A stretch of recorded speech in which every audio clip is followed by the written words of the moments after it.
With regards to double integrals, we're looking here at an interesting property, an interval splitting property. Some call it an integral splitting property. I'm Mr. Ish and I'm welcoming you. Very quickly, you know this property holds true for single integrals. If you have a definite integral a to b, you can split it up by means of an intermediate value which falls between the two, and that value here being c. You can see a to c f of x dx plus c to b f of x dx.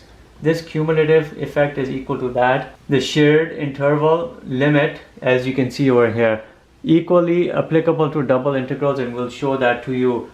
What are we saying over here? If we have a and we have b and there's a certain function, you're looking here at the area of the curve, area below the curve. If we put the c in here, you can look at these cumulative effects.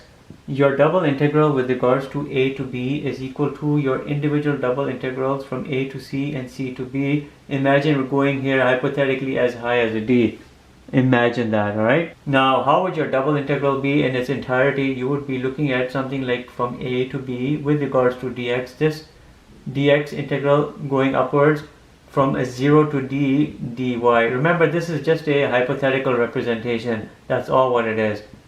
It would be equal to your double integral from a to c, and that would be written as ac dx integrating upward from 0 to d with respect to dy, plus then the c to b with the dx and then going 0 to d dy.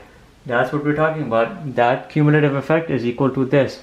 When you look right over here, you have an x with an upper limit b and an a. You really have a b minus a. This can serve as the input or the coefficient of your next integral, which is 0 to d, depending on what came in the limit. Sometimes it's a constant, sometimes it's a variable. Anyhow, from here you have a y with an upper limit d and a 0 lower limit. All of that is just a d multiplied by b minus a. You end up seeing b minus a times d coming as the output from this entire double integral from a to b. So let's put that down, b minus a times d. It should be equal to these individual sums. Let's look right here. We have an x, c and an a. You know that's a c minus a.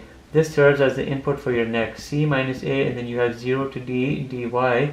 You know you're just going to get a d from there multiplied by c minus a. That's what we have from this next part, d times c minus a. Now let's look over here. We have an x, upper limit b, lower limit c. We are having a b minus c, which will serve as the input for the next integral from 0 to d dy.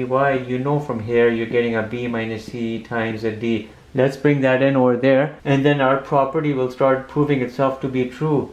We had a b minus c times d. Now look, here we have a b minus a times a d. Here we have the ability to isolate a d, and then we'll have a c minus a plus b minus c. Compute all of this. What are you going to have? The c's will cancel out. You'll have a minus a plus b, which you can write b minus a. You will see d times b minus a is equal to d times b minus a. Both sides are equal to each other.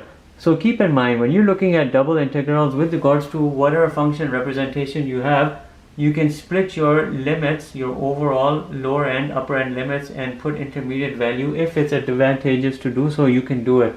Then you'll be looking at individual double integrals with their cumulative sum will be equal to the total double integral had you not split the intervals and or the integrals.